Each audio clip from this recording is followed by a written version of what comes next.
ni les crimes des groupes armés, ni les dérives de ceux qui portent l'uniforme de la République. Sur le plan du partenariat international, l'année écoulée a marqué une transition majeure. Conformément à la demande que nous avions formulée et au plan de désengagement adopté par le Conseil de sécurité des Nations Unies, la MONUSCO a mis fin à ses opérations au Sud Kivu en 2024, recentrant progressivement son mandat sur le Nord Kivu et l'Ituri, avant de marquer une pause dans le retrait pour permettre une réévaluation de la situation sur le terrain. Parallèlement, la mission de la Communauté de développement de l'Afrique australe, la SADC, en République démocratique du Congo, déployée à la fin de l'année 2023 pour appuyer la stabilisation de l'Est, a achevé son mandat en mars 2025, confirmant, s'il en était besoin, que nul dispositif externe ne peut se substituer durablement à la responsabilité première de l'État congolais dans la protection de son territoire et de sa population. Ces évolutions ne traduisent aucun repli sur soi. Elles marquent plutôt un choix assumé, celui de passer d'une logique d'assistance sans horizon à une souveraineté renforcée, en consolidant nos capacités nationales et en coopérant avec nos partenaires dans le plein respect de notre Constitution et de nos lois.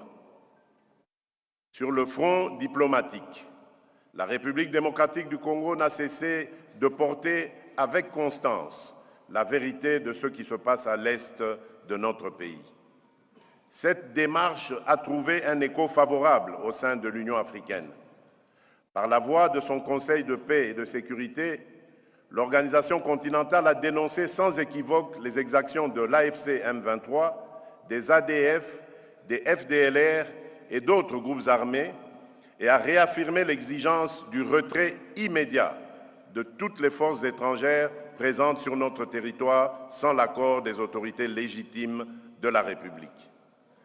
Au même moment, et pour la première fois depuis le début des agressions répétées contre notre pays, le Conseil de sécurité des Nations Unies a adopté la résolution 2773 condamnant explicitement l'agression du Rwanda contre la République démocratique du Congo et exigeant le retrait immédiat et inconditionnel de ces forces de notre territoire. C'est dans ce contexte et avec le sens des responsabilités que commande l'intérêt supérieur de la nation que nous avons engagé 2 séquences diplomatiques exigeantes. D'une part, une déclaration de principe signée en avril 2025, les négociations conduites avec l'appui des États-Unis d'Amérique, du Qatar, de l'Union africaine et d'autres partenaires ont abouti le 27 juin 2025 à la signature à Washington d'un accord de paix entre la République démocratique du Congo et le Rwanda, entré en vigueur à cette date et solennellement entériné au niveau des chefs d'État ce 4 décembre 2025.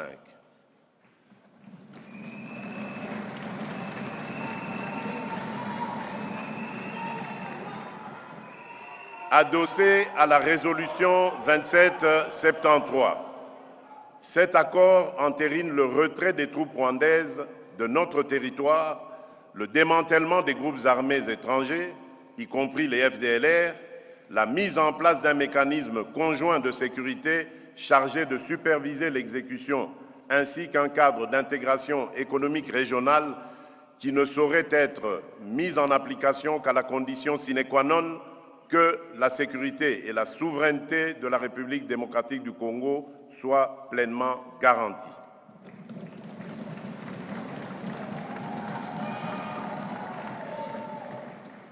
D'autre part, sous la médiation du Qatar et avec l'appui de l'Union africaine, nous avons conclu à Doha, le 15 novembre 2025, un accord cadre entre le gouvernement de la République démocratique du Congo et l'AFC M23 qui fixe les piliers d'un futur accord de paix global et définitif fondé sur le désengagement militaire de l'AFC M23, le cantonnement, le désarmement, la démobilisation et la réintégration ainsi que sur le rétablissement de l'autorité de l'État sur l'ensemble des zones occupées.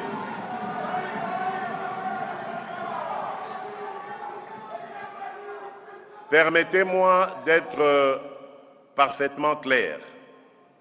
Ces accords ne consacrent aucune forme de partage de notre souveraineté.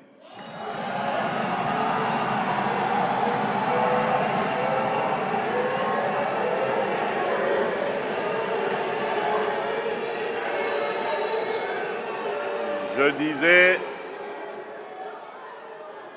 permettez-moi d'être parfaitement clair, ces accords ne consacrent aucune forme de partage de notre souveraineté.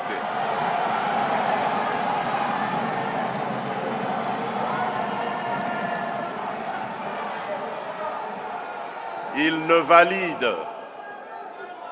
valident ni les prétentions territoriales de qui que ce soit, ni la mise sous tutelle de nos ressources.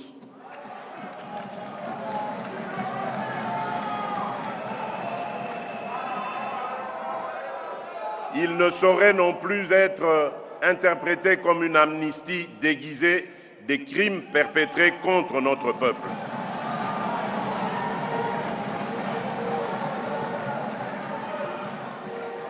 La justice suivra son cours avec rigueur, jusqu'au bout et sans complaisance, afin d'honorer la mémoire de celles et ceux injustement tombés du fait de cette agression.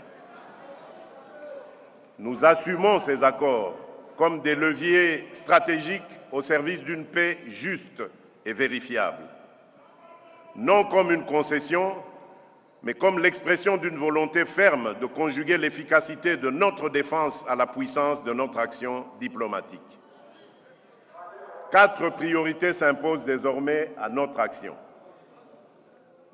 1. Obtenir le retrait total et vérifiable de toute force armée étrangère opérant sur notre territoire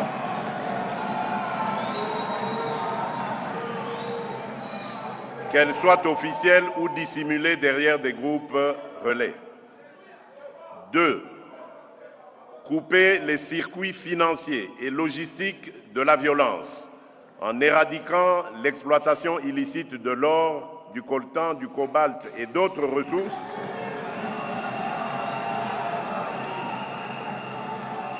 ainsi que la contrebande qui alimente ces réseaux. 3. Assurer la protection effective des civils, en particulier des femmes et des enfants, et garantir l'accès humanitaire aux zones affectées. Et enfin, quatrième priorité, ancrer la paix dans la durée, en combinant fermeté sécuritaire, relance du développement local et démarches de réconciliation au plus près des réalités de chaque communauté. Malgré notre bonne foi et l'accord récemment entériné, force est de constater que le Rwanda viole déjà ses engagements. Au lendemain même de la signature des unités des forces de défense du Rwanda, ont conduit et appuyé des attaques à l'arme lourde tirées depuis la ville rwandaise de Bugarama, provoquant de lourds dégâts humains et matériels, notamment dans les localités de Kaziba, Katogota et Lubarika au sud Kivu, rompant ainsi le cessez-le-feu. D'ailleurs, ces faits s'inscrivent dans une réalité établie de longue date par les Nations Unies. En effet, le groupe d'experts sur la République démocratique du Congo, dans son rapport final du 23 juin 2025, puis réitéré au 19 septembre 2025, fidèle à la parole donnée et aux mécanismes de vérification convenus avec nos partenaires, la République démocratique du Congo n'esquivera jamais sa responsabilité de protéger ses populations partout où elles sont menacées. Elle privilégiera la voie diplomatique, mais ne renonce ni à sa souveraineté ni à la sécurité de ses citoyens. Comme je l'ai rappelé lors de la cérémonie de signature de la déclaration conjointe entérinant les accords de Washington pour la paix et la prospérité, je reste convaincu que ce tournant diplomatique ouvre un chemin nouveau, exigeant certes, parfois difficile, mais un chemin où la paix est à nouveau à portée de main. La République démocratique du Congo, comme je m'y suis engagé, y prendra toute sa part, avec dignité et constance, aux côtés de ses partenaires. Mais nous resterons vigilants, sans être pessimistes, lucides, mais résolument optimistes. En définitive, la paix véritable ne viendra ni du seul rapport de force militaire, ni des seules signatures diplomatiques. Elle prendra corps dans le quotidien retrouvé, l'État qui revient avec l'école et les centres de santé, les routes qui s'ouvrent à nouveau, les marchés qui reprennent vie, les entreprises locales qui redémarrent et une jeunesse à qui l'on offre des perspectives d'emploi et d'avenir.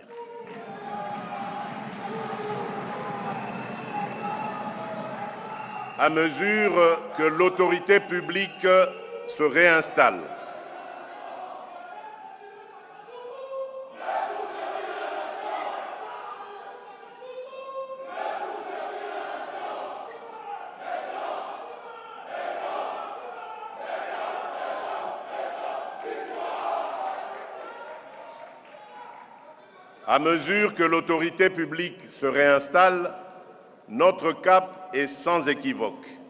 Stabiliser durablement les espaces reconquis et organiser le retour progressif, sûr et digne de nos compatriotes déplacés.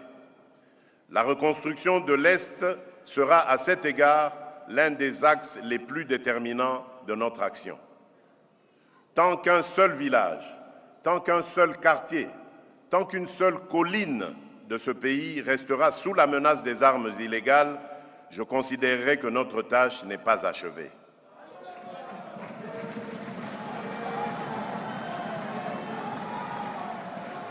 Mes très chers compatriotes, aux défis sécuritaires sus-évoqués s'ajoute la montée préoccupante du banditisme urbain. À Kinshasa, comme dans nombre de nos villes, des bandes de délinquants, les Kuluna, sèment panique et désolation. Ils violent, agressent, extorquent, blessent et parfois tuent des innocents. Face à cette menace, l'État n'a été ni immobile ni spectateur. L'opération Ndobo a été intensifiée dans 10 provinces pour démanteler les bandes violentes qui empoisonnent le quotidien de nos concitoyens.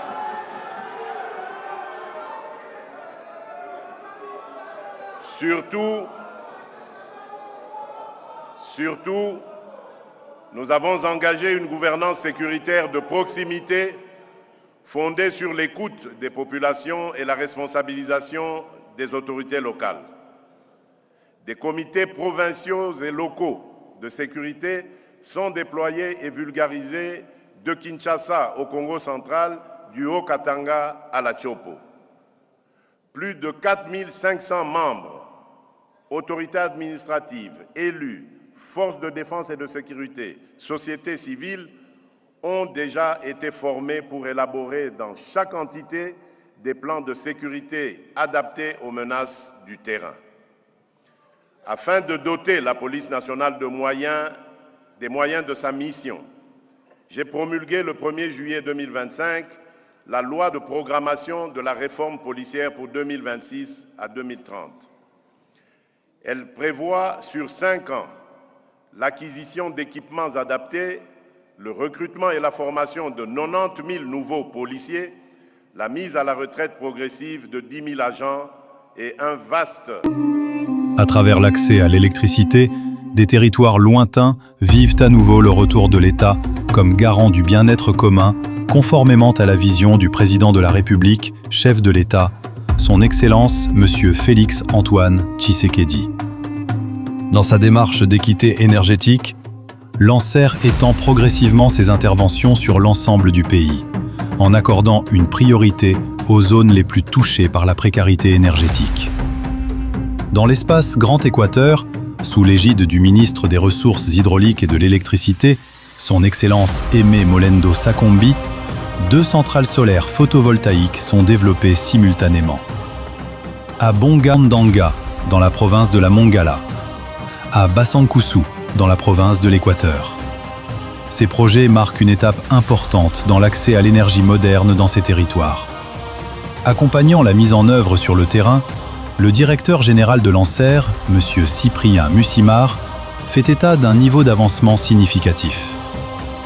Basankusu, construction d'une centrale de 700 kW crête, avec un taux d'exécution de travaux estimé à 96%. Bongandanga, construction d'une centrale de 300 kW crête pour un taux d'exécution de travaux à hauteur de 85%. Dans les deux sites, l'éclairage public est d'ores et déjà opérationnel, apportant une amélioration nette et visible dans le quotidien des habitants. Là où la nuit avait longtemps occulté les rêves des communautés, se lève désormais un jour nouveau. Et là où l'accès à l'électricité est restauré, c'est le retour de l'autorité de l'État qui est rétabli.